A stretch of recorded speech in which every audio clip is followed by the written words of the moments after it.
भानु कुमारी मायावती इस देश की कैसे लीडर हैं, ये सवाल आप अवध ओझा से जाके पूछना। वही अवध ओझा जो हमेशा चर्चा में बने रहते हैं और वायरल टीचर भी हैं। जिस तरह से खान सर हैं, जिस तरह से विकास देवी कृति है, उसी तरह से एक सर हैं जिसका नाम है अवध ओझा।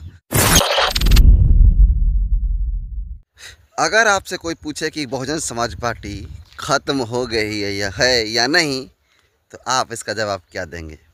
मैं बताता हूँ आपको।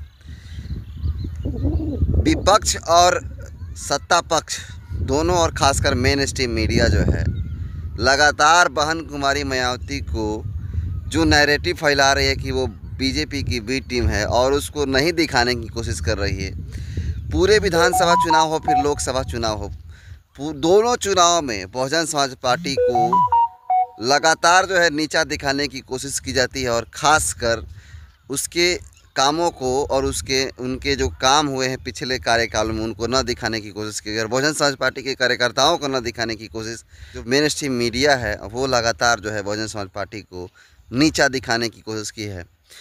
नीचा दिखाने की कोशिश इसलिए की है कि सपा का जनाधार बहुत ही कम है उत्तर प्रदेश में, और बहुजन समाज पार्टी का वहाँ पर जो है ज़्यादा जनाधार है। फिर भी जो है वहाँ पर सपा को विपक्ष का नेता बता रही है, जबकि बसपा को कहीं कुछ जिक्र ही नहीं है।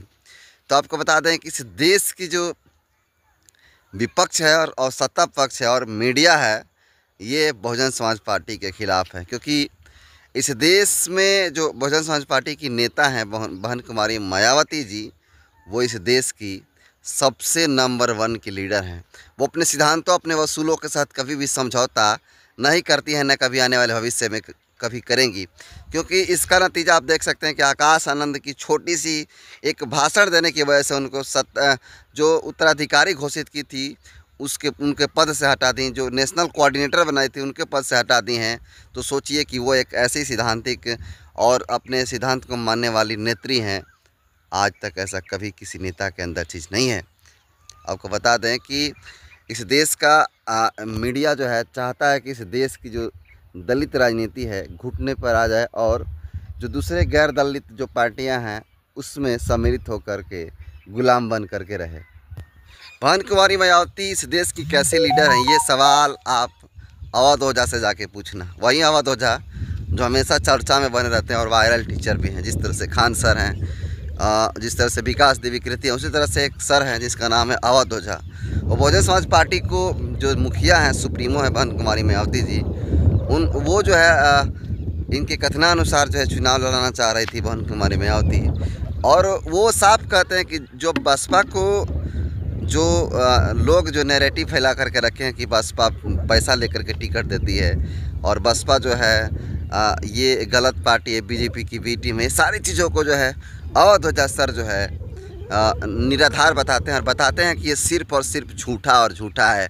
ऐसा कुछ नहीं है जो भानु कुमारी मायावती के प्रति लोग बताते हैं और लोगों के बीच में लेकर आते हैं। कि भारतीय नेताओं में जो भारतीय लीडर्स हैं, उनमें एक लीडर जिनको बहुत सारे लोग उल्टा सीधा भी बोलते रहते हैं, बहन मायावती जी, मैं उनके बारे में बोलूं कि बहन जी ने मुझसे कहा, उनके जो प्रदेश अध्यक्ष है विश्वनाथ पाल जी, उन्होंने कहा कि बहन जी ने कहा है कि अवध ओझा जहां से कहें वहां से इनको चुनाव लड़ाया जाए, एक शिक्षक का सम्मान किया जाए। तो ये मैं ऑन कैमरा कहना चाहता हूं कि मायावती जी के बारे में जो भी कहा जाता है वो सब निराधार है, निरर्थक है, कि पैसा कह रही थी, कुछ नहीं। सच्चाई तो ये है सर कि मैं बता दूं आपको कि जितने भी विपक्ष के लोग हैं, चाहे अखिलेश यादव हों, योगी आदित्यनाथ हों, या फिर दूसरे नेता हैं, ये सब लोग चाहते हैं कि भानु कुमारी मायावती बसपा ख़त्म हो जाए। इस बार बहुजन समाज पार्टी का लोकसभा चुनाव में एक भी सीट नहीं है। इसका मतलब ये थोड़ी होता है कि वो ख़त्म हो गई है। हाँ, कुछ कमियां रही कार्यकर्ताओं को, जिसको सुधार करके फिर से वापस लाया जा सकता है। और इस पर भानु कुमारी मायावती जो है 23 जून को बैठक भी रखी हैं, और इस बैठक में उन सारे कमियों पर चर्चा होगा, और सारे कमियों पर विशेष चर्चा कर करके फिर से बहुजन समाज पार्टी को स्ट्रॉन्ग किया जा सकता है। लेकिन ऐसे में कुछ लोग ऐसे लोग हैं जो बहुजन समाज पार्टी को इस स्थिति को देखते हुए साथ छोड़कर चले गए।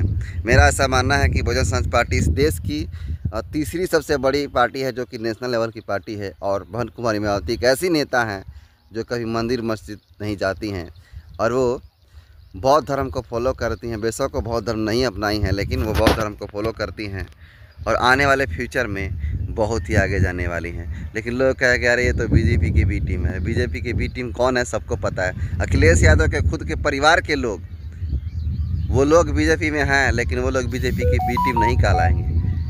सारे समाज के लोग बस बीजेपी के साथ हैं, लेकिन वो लोग बीजेपी के बी टीम नहीं कहलाएंगे। बसपा इसलिए कहलाती है क्योंकि अपने सिद्धांतों और वसूलों के साथ कभी समझौता नहीं करती। और एक और चीज़ बहन कुमारी मायावती के अंदर, बहन कुमारी मायावती एक ऐसी नेता हैं जो कभी भी किसी खास इंडिविजुअली व्यक्ति या किसी नेता को नाम रख करके कभी भी उसके प्रति जो है द्वेष भावना रख करके उसका विरोध नहीं करती हैं। वो सीधा सबको एक साथ कहती हैं, पार्टी का नाम लेती हैं, लेकिन इंडिविजुअली किसी का नाम रख करके वो कभी किसी को नीचा दिखाने की कोशिश नहीं करती हैं। बाकी आप लोग बहुजन समाज पार्टी के जो परफॉर्मेंस उसको कैसे देखते हैं? क्या फिर से बसपा उसी अपने असली रूप में आ सकता है? इस पर भी आप कैसे सोचते हैं? कमेंट कर दीजिए। Thank you.